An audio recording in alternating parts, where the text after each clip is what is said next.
한때 284만 명을 넘었던 전남 인구가 180만 명까지 줄어들고 있습니다. 최근에는 대부분의 지자체가 인구 소멸 위험 지역으로 분류됐습니다. 올해 상반기에만 전남에서 5만여 명이 다른 지역으로 떠났습니다. 일자리와 교육 문제로 지역을 벗어나고 있는 것으로 나타났습니다. 해남의 한 마을에 설치를 추진하고 있는 폐기물 시설에 대해 주민들의 반대 목소리가 높습니다. 주민들은 허가 과정에서 문제가 있었다며 반발하고 있습니다. 여순 사건 희생자 합동 추념식을 앞두고 온라인 추모관이 개설됐습니다. 추념식 행사가 코로나19로 인해 인원이 축소돼 비대면 온라인 추모관이 운영됩니다.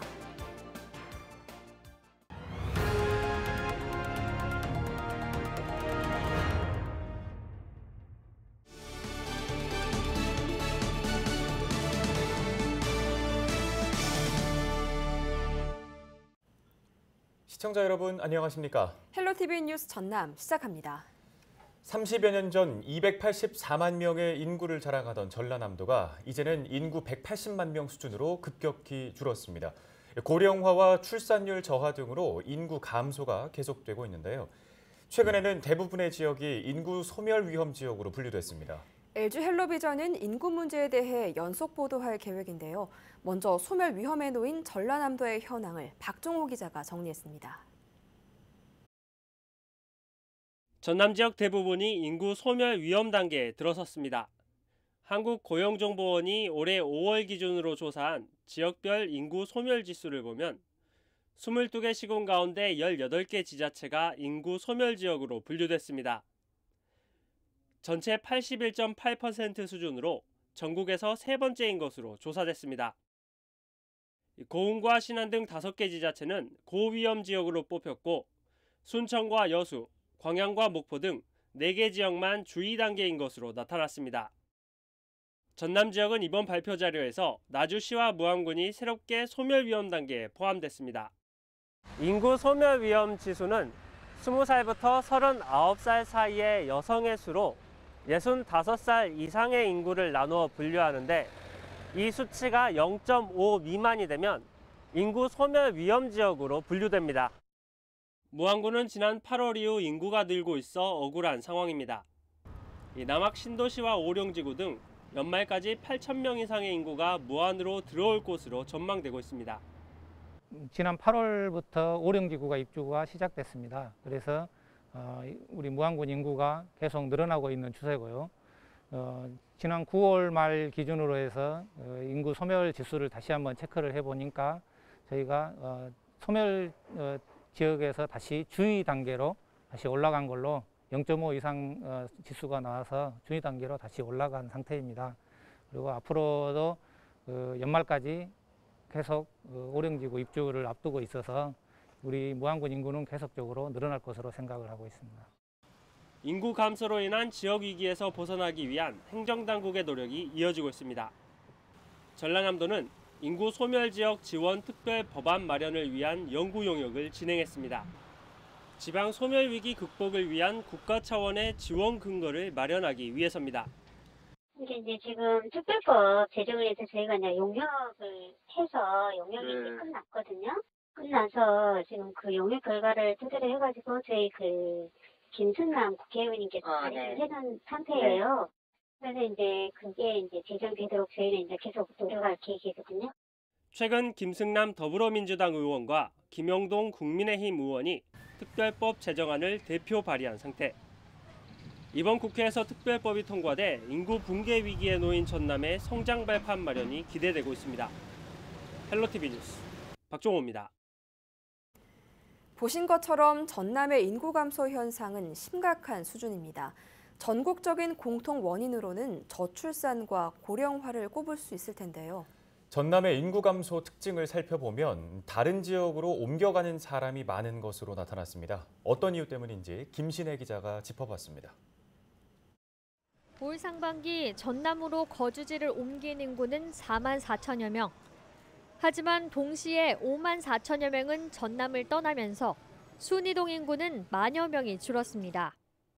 어차피 인구 유출 부분은 수도권 지역의 유출은 동적인 현상인데 지역 내에서도 강주로 쏠리는 현상이 좀 더더라 지난해 전라남 도민을 대상으로 이주 의향을 묻는 통계를 봐도 비슷한 결과를 확인할 수 있습니다.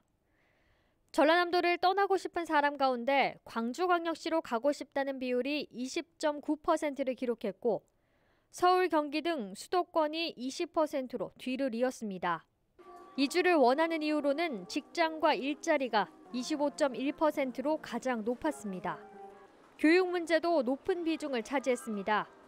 자녀나 본인의 교육 환경 때문에 이주를 원한다는 사람은 18.9%에 달했습니다. 자녀를 다른 지역으로 진학시키고 싶은 이유로는 특성화 교육 여건, 좋은 대학으로의 진학 가능성, 대도시에서의 교육 수요가 높은 비중을 차지했습니다. 이외에도 문화생활 편의시설이 부족해 이주를 원한다는 답변이 16.1%, 주택 문제가 14.7%로 뒤를 이었습니다.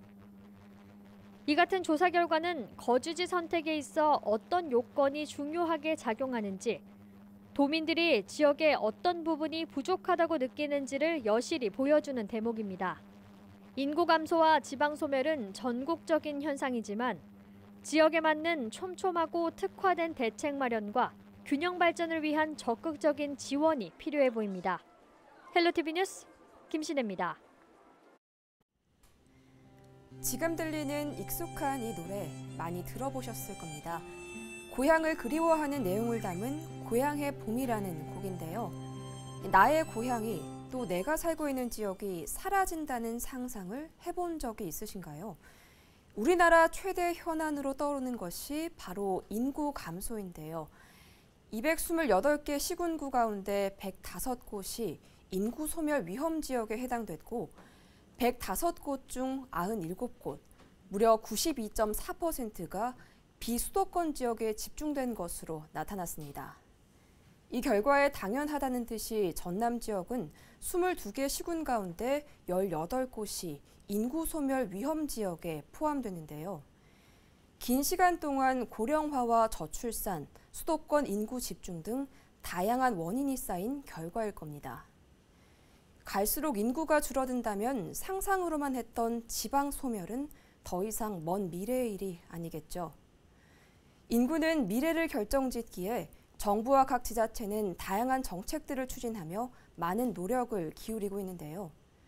조금 더 면밀하게 정부와 지자체가 함께 실현 가능한 장기적인 정책을 마련한다면 분명히 우리의 미래는 열려 있을 겁니다.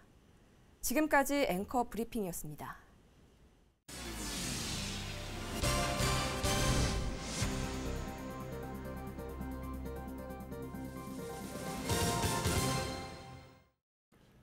다음 소식입니다. 전남 해남의 한 마을에 설치를 추진 중인 폐기물 시설에 대한 주민들의 반대 목소리가 높습니다. 주민들은 허가 과정에서도 문제가 있다며 제기하고 나섰습니다. 자세한 내용 송효찬 기자가 취재했습니다. 해남군 산이면의 한 작은 마을. 농민들이 농성을 시작했습니다. 한창 수확에 나서야 할 시기지만 마을에 들어서는 폐기물 시설을 보고만 있을 수 없다는 이유에 섭니다.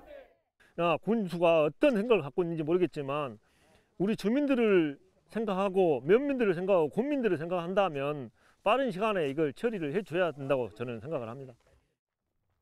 주민들이 반대하는 이유 중 가장 큰 것은 사업 시행 전 사업 설명회 개최와 악취 방지 대책 수립 등이 진행되지 않았다는 것입니다.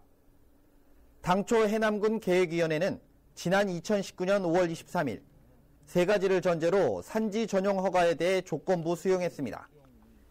당시 조건에는 건축물의 재료와 색채, 주변 경관에 저해하지 않도록 조치하는 것과 악취 방지 대책을 구체적으로 수립하고 사업 시행 전 인근 마을의 사업 설명회를 개최하도록 했습니다. 하지만 1년 4개월이 넘게 지난 지금까지도 시행된 것이 없습니다. 심지어 사업자 측은 주민들이 설명을 듣지 않겠다며 설명회에 참석하지 않았다고 해남군에 보고했고 해남군은 아무런 확인도 하지 않은 채 이를 받아들였습니다. 또 다른 문제점도 발견됐습니다. 제가 지금 서 있는 이곳이 농어촌공사 부지입니다. 폐기물 공장이 들어서는 곳까지 들어가기 위해서는 도로가 필요한데요. 이 도로를 만들기 위해서 해남군이 직접 개입까지 했습니다. 보통은 해당 업체가 부지 사용 승인을 위해 토지주나 관할기관에 승인 요청을 하고 있습니다.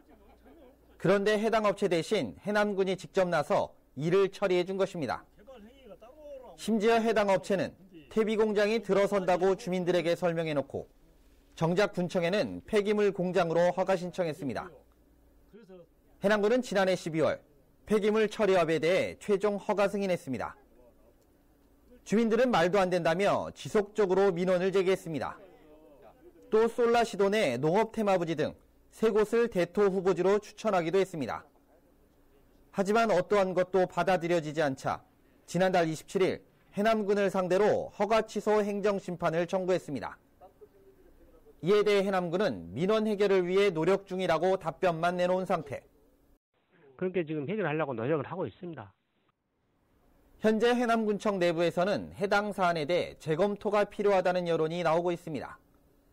하지만 해당 부서에서는 어떠한 움직임도 보이지 않고 있는 가운데 폐기물 업체를 둘러싼 주민과 업체, 지자체 간 갈등은 당분간 지속될 것으로 보입니다. 헬로티비 뉴스 송유창입니다. 여수시가 72주기 여순 사건 희생자 합동 추념식을 앞두고 온라인 추모관을 개설했습니다. 여수시는 올해 순직경찰 유족들이 행사에 직접 참여해 72년 만에 최초로 민관 군 경이 하나 되는 역사적 추념식을 추진할 계획이라고 밝혔습니다.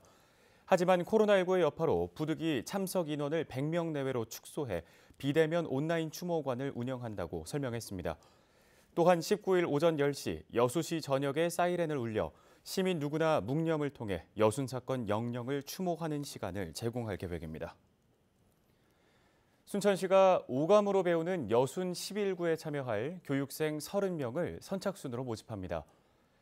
순천시는 오는 19일 여순항쟁 72주기 기념일을 맞아 순천대학교 여순연구소와 협력해 강의를 진행한다고 밝혔습니다. 교육과정은 문학과 영화, 그림 등 다양한 예술작품과 현장 탐방, 토크 콘서트 형식으로 진행될 예정이며 시민 누구나 참여할 수 있습니다. 전라남도 교육청과 전라남도가 고등학생 비대면 학습 지원금을 지급합니다. 지급 대상은 전남 지역 고등학교에 재학하는 고등학생과 학교 밖 청소년 등 모두 5만 3천여 명인데요. 소득 기준에 상관없이 학생 1명에게 15만 원씩 지급되며 학교에서 스쿨뱅킹 계좌로 현금으로 전달됩니다. 학교 밖 청소년은 신청한 계좌로 지급됩니다. 고흥군이 19일부터 이달 말까지 고흥사랑 상품권 판매를 일시 중단합니다. 개인정보 보호와 실시간 모니터링이 가능한 통합관리 시스템을 구축하기 위해서입니다. 판매 중단 기간 동안 가맹점에서 현금 환전은 가능하며 시스템 구축이 완료되는 11월 2일부터 다시 살 수 있습니다. 고흥군은 통합관리 시스템 도입과 함께 상품권 판매 대행점도 고흥군 수협, 새마을금고 등으로 확대할 계획입니다. 사회적 거리두기 1단계 완화 조치로 광양에 있는 문화시설도 다시 문을 열었습니다. 해당 문화시설은 광양역사문화관, 광양장도전수교육관, 광양궁시전수교육관, 광양향교, 매천황현생가, 광양김시식지 등 6곳입니다. 단 재개관을 하더라도 마스크를 착용하고 발열을 확인해야 이용할 수 있습니다. 영암군이 사회적 거리두기 1단계 완화로 공공다중이용시설의 운영을 시작합니다. 영암군은 복지회관 11곳과 경로당 443곳, 공공체육시설 28곳 등 520곳을 개방할 예정입니다. 일부 시설은 개방을 시작했고 복지회관과 경로당, 공영 목욕탕 등은 19일부터 운영됩니다. 영암군은 모든 행사와 시설에서는 방역수칙을 준수해 줄 것을 당부했습니다. 고흥 분청문화박물관도 다시 문을 열었습니다. 고흥 분청박물관은 코로나19 확산 방지를 위해 전시 해설과 20인 단체 관람은 제한하고 발열이나 호흡기 증상이 없는 개인이나 가족이 단순히 전시를 관람하는 것만 허용하기로 했습니다. 현재 박물관에서는 고흥 고인돌 기획 전시와 문화체험 프로그램 등이 진행되고 있습니다. 광양시 드림스타트가 비대면 힐링 프로그램을 실시합니다. 광양시 드림스타트는 아이들이 가정에서 가족과 함께 체험할 수 있도록 프로그램 도구를 전달할 계획인데요. 사례관리 아동 200명이 대상이며 다육식물 심기 체험 활동 키트 등이 전달될 예정입니다.